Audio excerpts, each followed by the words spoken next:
ये second question, ठीक है। फर्स्ट डे second part, Y square A square plus X square is equal to X square A square minus x square. So मैं लिख सकती हाँ Y square A square plus Y square X square minus x square A square plus X raise to power 4 is equal to 0। कुछ नहीं किया, बस इतने मैं ब्रैकेट खोल ली तो इधर लिख लिया होया। So put the lowest degree term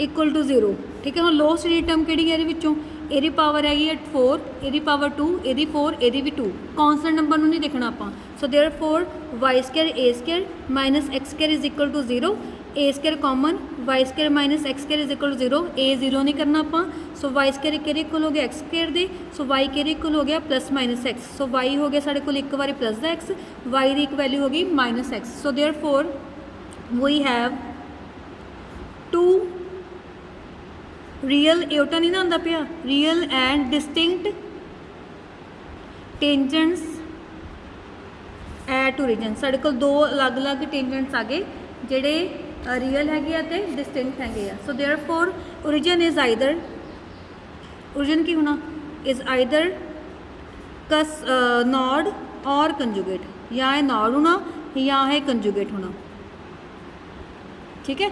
हुण असीं इत्थों वाई की वैल्यू कढ़नी हुंदी, देखो वाई सिर्फ एक बार आंदा पिया, सो इत्थे क्वाड्रेटिक वाला सिस्टम करने की लोड़ नहीं हैगी। सो मैं सीधा ही लिखूँगी Y square is equal to X square A square minus x square upon A square plus X square.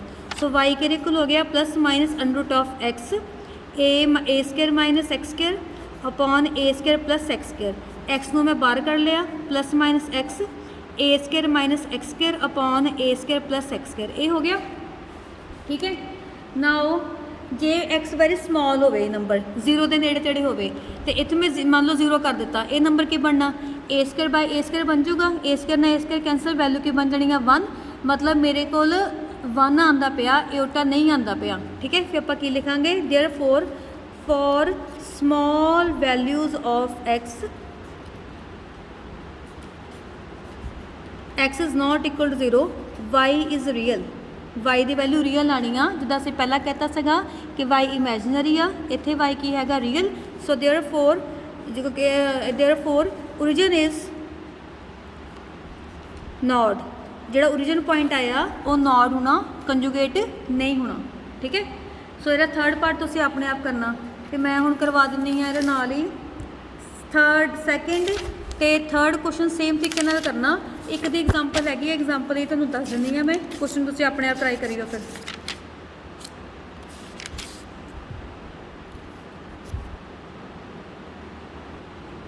So question हैगा show that the curve Y square is equal to B X sine X by A has a node or a conjugate point at origin according as A and B have like or unlike sign.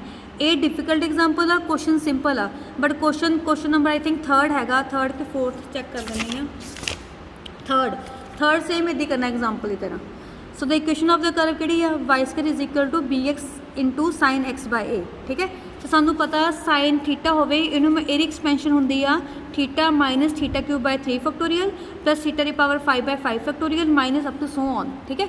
सो यदा मतलब इत्थे theta कौन आ x by a, so y square is equal to B x by a minus 1 by 3 factorial x cube by a cube plus 1 by 5 factorial x की power 5 by 5 minus so on, इदा बन गया। X अंदर multiply कर दिता, ये बन गया। सो सब तो पहला स्टैप की हुंदा, देखो इत्थे एक्स दी पावर वधी जांदियां पईयां, सो वाई की पावर कितनी 2, एक्स की पावर कितनी हैगी 2, सो लोएस्ट पावर किहड़ी होगी 2 होगी। So equating to 0 the lowest degree term the tangents at origin are given by y square is equal to b by a x square, मतलब आ लोएस्ट डिग्री टर्म होनी है, दो किहड़ियां 2 पावर वालियां। सो वाई के इक्वल हो गया plus minus x under root of b by a, मतलब वाई नूं उधर लैके अंडर रूट कर दिता, एक्स स्केयर अंडर रूट दे विचों बाहर आ जाना।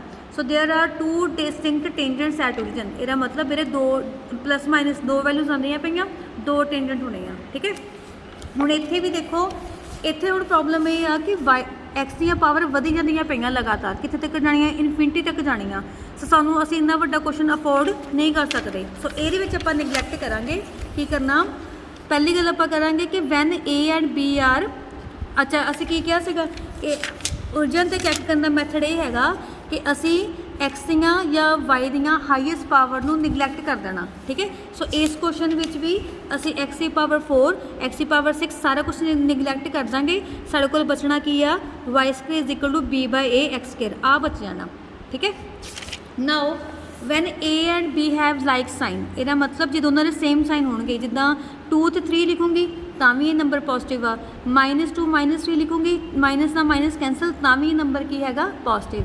ਸੋ if a and b have same sign then b by a is positive, ਇਹਦਾ ਮਤਲਬ √ b ਬਾਈ a ਕੀ ਹੋ ਗਿਆ ਇਜ਼ ਰੀਅਲ ਹੋ ਗਿਆ। ਠੀਕ ਹੈ, so two tangents are real and distinct so either origin is node or conjugate, क्योंकि दो वैल्यूज़ आंदियां पईयां, एक प्लस विच एक माइनस च, या ये नॉड होना या ये कंजुगेट होना। ठीक है, now for small values of x not equal to 0 behaviour of right hand side of 1 is same as that of first term. मतलब तुसी इदां लिखण ਦੀ ਬਜਾਏ सिंपल भी कर सकते हैं neglecting x4 and higher powers, higher power ਨੂੰ ਨਿਗਲੈਕਟ ਕਰ ਦੋ। ਸੋ y ਸਕੁਅਰ ਕਿਹੜੇ ਇਕੁਅਲ ਹੋ ਗਿਆ b by a x square ਦੇ। ਸੋ ਹੁਣ b ਬਾਈ a ਪੋਜ਼ਿਟਿਵ ਆ, ਇਹਦਾ ਮਤਲਬ y ਕੀ ਹੋਊਗਾ ਰੀਅਲ ਹੋਊਗਾ in neighbourhood of origin, so origin is not. ਹੁਣ now when a and b have unlike sign, ਜੇ ਦੋਨਾਂ 'ਚ ਅਨਲਾਈਕ ਹੋ ਗਿਆ, ਇੱਕ ਪੋਜ਼ਿਟਿਵ ਹੋ ਗਿਆ ਇੱਕ ਨੈਗੇਟਿਵ ਹੋ ਗਿਆ, ਜਿੱਦਾਂ -2/3 ਇਹ ਵੀ ਨੈਗੇਟਿਵ ਆ, 2/-3 ਇਹ ਵੀ ਨੈਗੇਟਿਵ ਆ, ਇਹਦਾ ਮਤਲਬ b ਬਾਈ a ਕੀ ਹੋ ਗਿਆ ਇੱਕ ਨੈਗੇਟਿਵ ਨੰਬਰ ਹੋ ਗਿਆ। ਤੇ ਜੇ ਮੈਂ ਉੱਪਰ ਅੰਡਰ ਪਾਉਂਗੀ ਤਾਂ ਉਹ ਕੀ ਹੋ ਜਾਣਾ ਇਮੈਜਨਰੀ।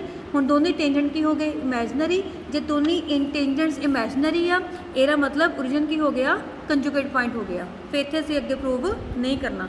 ਠੀਕ ਹੈ, ਕੰਜੂਗੇਟ ਜਿੱਥੇ ਆ ਗਿਆ ਉੱਥੇ ਸਾਨੂੰ ਨਿਗਲੈਕਟ ਕਰਨ ਵਾਲਾ ਟੌਪਿਕ ਜਾਂ ਪੋਰਸ਼ਨ ਨਹੀਂ ਕਰਨਾ ਹੁੰਦਾ ਸੀ। ਠੀਕ ਹੈ, ਤੇ ਇਹ ਕੁਐਸਚਨ 'ਚ ਟੈਨ ਆ ਨਾ, ਫੋਨ ਸਾਰਿਆਂ ਕੋਲ ਹੀ ਆ, ਸਾਰਿਆਂ ਨੇ ਨੈਟ 'ਤੇ ਚੈੱਕ ਕਰਨਾ ਕਿ ਟੈਨ ਥੀਟਾ ਦੀ ਐਕਸਪੈਂਸ਼ਨ ਕੀ ਹੁੰਦੀ, ਫਿਰ ਇਹ ਕੁਐਸਚਨ ਸੇਮ ਇਸੇ ਤਰੀਕੇ ਨਾਲ ਕਰਨਾ ਜਿੱਦਾਂ ਅਸੀਂ ਹੁਣੇ ਕੀਤਾ ਕੁਐਸਚਨ।